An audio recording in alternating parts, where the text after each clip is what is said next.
Morning. मैं शिवानी आपके लिए लेकर आई हूँ थॉट ऑफ द डे। व्यस्त रहना काफ़ी नहीं है, सवाल है हम किस लिए व्यस्त हैं। It is not enough to be busy, the question is what are we busy about. हम सभी पूरे दिन बहुत से काम करते हैं, जिनमें घर का काम, ऑफिस का काम, पढ़ाई, खेल, बहुत से काम शामिल होते हैं। इन सभी कामों के बीच में हम फ़ोन पर गेम खेलकर, टीवी देखकर या और भी कुछ करके अपना मूड फ्रेश करते हैं, जो अच्छी बात है। लेकिन यदि हम इन्हीं कामों को करने में अपना पूरा दिन निकाल दें तो उसे व्यस्त रहना नहीं बल्कि समय की बर्बादी करना कहा जाएगा। Thank you. सवेरे की नमस्ते। आज का शब्द है IMPACT। Impact, meaning of impact, टक्कर, प्रभाव, गहरा असर डालना। वाक्य प्रयोग कुछ इस प्रकार हैं। His speech had a powerful impact on many people. उनके भाषण ने लोगों पर गहरा असर डाला। We felt the impact of the recession. हमने मंदी के प्रभाव को महसूस किया था। धन्यवाद। सुप्रभात। आज की पहेली है सर्वेश के पिताजी के 4 बच्चे। पहले का नाम सुरेश, दूसरे का नाम रमेश, तीसरे का नाम गणेश और अब चौथे बच्चे का नाम बताना है। एक बार फिर से इस पहेली को ध्यान से सुनिए। सर्वेश के पिताजी के 4 बच्चे, सुरेश, रमेश, गणेश और चौथे का नाम आपको बताना है। बिल्कुल ठीक बताया, चौथे का नाम सर्वेश है। धन्यवाद। History of the day. 1890 में आज ही विलियम बी पर्विस को फाउंटेन पेन के आविष्कारक का पेटेंट मिला। 1953 में आज ही अमेरिकी राष्ट्रपति हैरी ट्रूमैन ने हाइड्रोजन बम के आविष्कार की घोषणा की। धन्यवाद। नमस्कार। आज का विशेष हाइड्रोजन बम। दुनिया के परमाणु हथियारों में प्रमुख रूप से 2 तरह के हथियार शामिल हैं। पहला एटम बम और दूसरा जो ज़्यादा शक्तिशाली है यानी हाइड्रोजन बम। हाइड्रोजन बम को थर्मोन्यूक्लियर बम या एच बम भी कहा जाता है। हाइड्रोजन बम के विस्फोट से निकली गर्मी सूरज के तापमान के बराबर होती है। बच्चों, यह हाइड्रोजन बम आइसोटोप्स के आपस में मिलने के सिद्धांत पर काम करते हैं। इसमें 2 परमाणु नाभिकों के मिलने से भारी मात्रा में ऊर्जा पैदा होती है और सूर्य की असीमित ऊर्जा का स्रोत भी उसके गर्भ में होने वाली यही प्रक्रिया है। जो सूरज आप देखते हो चमकता हुआ, उस सूरज के अंदर यही प्रक्रिया चलती है। आज के विशेष के लिए धन्यवाद। नमस्कार। अब चलते हैं आज की क्विज की तरफ। क्विज यानी आज की प्रश्नोत्तरी। तो आज की प्रश्नोत्तरी का टॉपिक है हमारा सौर मंडल। तो आज का पहला प्रश्न है सबसे चमकीला ग्रह। हमारे सौर मंडल का सबसे चमकीला ग्रह शुक्र है। शुक्र ही ऐसा ग्रह है जिसे हम पृथ्वी से बिना किसी उपकरण की सहायता से देख सकते हैं। अब दूसरा प्रश्न है सबसे अधिक उपग्रहों वाला ग्रह। तो सबसे अधिक उपग्रहों वाला ग्रह शनि है। शनि के कुल अब 82 चांद है। पहले सबसे अधिक उपग्रह वाला ग्रह बृहस्पति था। तीसरा प्रश्न सबसे ठंडा ग्रह कौन सा है?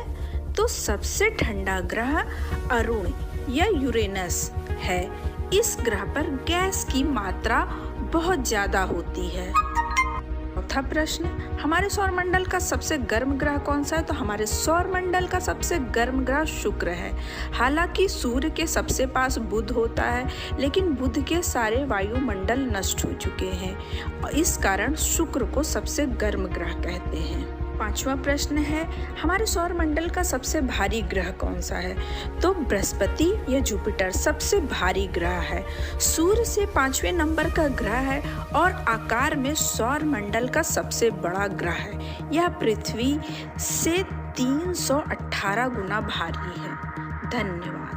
गुड मॉर्निंग बच्चों, मैं सोनम आपके लिए लेकर आई हूँ आज का राइम। हाथी आया हाथी आया सूंड हिलाता हाथी आया हाथी आया चलता फिरता हाथी आया झूम झूम कर हाथी आया कान हिलाता हाथी आया। नमस्कार। आज की बाल कहानी का शीर्षक है लालची जौहरी और कुम्हार। एक जंगल की एक राह से एक जौहरी गुजर रहा था। देखा उसने राह में एक कुम्हार अपने गधे के गले में एक बड़ा सा हीरा बांधकर चल रहा है। चकित हुआ ये देखकर कि ये कितना मूर्ख है। क्या इसे पता नहीं है कि ये लाखों का हीरा है और गधे के गले में सजाने के लिए बांधकर रखा है। पूछा उसने कुम्हार से, सुनो, ये पत्थर जो तुम गधे के गले में बांधे हो, इसके कितने पैसे लोगे? कुम्हार ने कहा, महाराज, इसके क्या दाम, पर चलो आप इसके 8 आने दे दो। हमने तो ऐसे ही बांध दिया था कि उसका गला खाली ना लगे। पर जौहरी तो जौहरी था, उसे लोभ पकड़ गया। उसने कहा, 8 आने तो थोड़े ज्यादा हैं, तुम इसके 4 आने ले लो। कुम्हार भी थोड़ा झक्की था, वह जिद पकड़ गया कि नहीं, देने हो तो 8 आने ही दो। जौहरी ने कहा, पत्थर ही तो है, 4 आने कोई कम तो नहीं। उसने सोचा थोड़ी दूर चलने पर आवाज दे देगा। आगे चला गया, लेकिन आधा फलांग चलने के बाद भी कुम्हार ने उसे आवाज नहीं दी। तब उसे लगा कि बात बिगड़ गई। जिद छोड़कर 6 आने में ही ले लेता तो ठीक था। जौहरी वापस लौटकर आया, लेकिन तब तक बाजी हाथ से निकल चुकी थी। गधा खड़ा आराम कर रहा था और कुम्हार अपने काम में लगा हुआ था। जौहरी ने पूछा, क्या हुआ, पत्थर कहाँ है? कुम्हार ने हंसते हुए कहा, महाराज, 1 रुपया मिला है उस पत्थर का, पूरा 8 आने का फायदा हुआ है। आपको 6 आने में बेच देता तो कितना घाटा होता। और अपने काम में लग गया। पर जौहरी के तो माथे पे पसीना आ गया, उसका तो दिल बैठ गया। उसने कुम्हार से कहा, मूर्ख, तू बिल्कुल गधे का गधा ही रहा। जानता है उसकी कीमत कितनी है? वह लाखों का था और तूने 1 रुपए में बेच दिया। उस कुम्हार ने कहा, हुजूर, मैं अगर गधा ना होता तो क्या इतना कीमती पत्थर गधे के गले में बांधकर घूमता? लेकिन आपके लिए क्या कहूँ, आप तो गधे के भी गधे निकले। आपको तो पता ही था कि लाखों का हीरा है और आप उसके 6 आने देने को तैयार नहीं थे। आप पत्थर की कीमत पर भी लेने को तैयार नहीं हुए। इस तरह अधिक लालच के चक्कर में जौहरी ने अपना नुकसान कर लिया। प्यारे बच्चों, हमें किसी भी प्रकार से लालच नहीं करना चाहिए। लालच करने से नुकसान ही होता है। ये सबक अपने जीवन में जरूर उतारना। आज के लिए इतना ही। धन्यवाद। नमस्कार, मैं प्रेम वर्मा। आज मोटिवेट योरसेल्फ का विषय है इच्छा शक्ति और कार्यकुशलता। आज हम महान धनुर्धर अर्जुन के परिप्रेक्ष्य में द्रोणाचार्य और श्री कृष्ण का उदाहरण लेकर विल पावर यानी इच्छा शक्ति और स्किल यानी कार्यकुशलता में अंतर समझते हैं। दोनों ही शिक्षक थे। एक ने युद्ध में लड़ना सिखाया तो दूसरे ने मानसिक और भावनात्मक रूप से मजबूत बनाया। द्रोण ने लड़ने के तरीके सिखाए तो श्री कृष्ण ने दृष्टिकोण, द्रोण ने व्यावसायिक कर्तव्य सिखाया तो श्री कृष्ण ने संवैधानिक कर्तव्य, द्रोण ने योद्धा बनाया तो श्री कृष्ण ने अनुसरण करना, द्रोण ने सिखाया कब कहाँ कैसे लड़ना है तो श्री कृष्ण ने लड़ने के लिए इच्छा शक्ति जगाई और अंदर से प्रेरित किया। इसलिए हम द्रोणाचार्य से बेहतर गुरु श्री कृष्ण को मानते हैं और उनकी कही हुई बातें गीता के उपदेश में आज तक उतनी ही सार्थक हैं जितनी कि तब थी। हमें श्री कृष्ण जैसा शिक्षक बनने का प्रयास करना है जो अंदर से प्रेरित करे और इसके लिए हमें एक शिक्षक के अनुरूप ही अपने ज्ञान, सिद्धांतों, मूल्यों, निष्ठा, नैतिकता, आचरण एवं मार्गदर्शन आदि का प्रदर्शन करना है। धन्यवाद। आपका दिन शुभ हो। साथियों को संजीव शर्मा का प्रणाम। आप देख रहे हैं प्रेरणा सूची से जुड़े हुए लर्निंग आउटकम्स से संबंधित कार्यक्रम जिसमें प्रतिदिन हम किसी एक लर्निंग आउटकम को लेकर गतिविधि का निर्धारण करते हैं।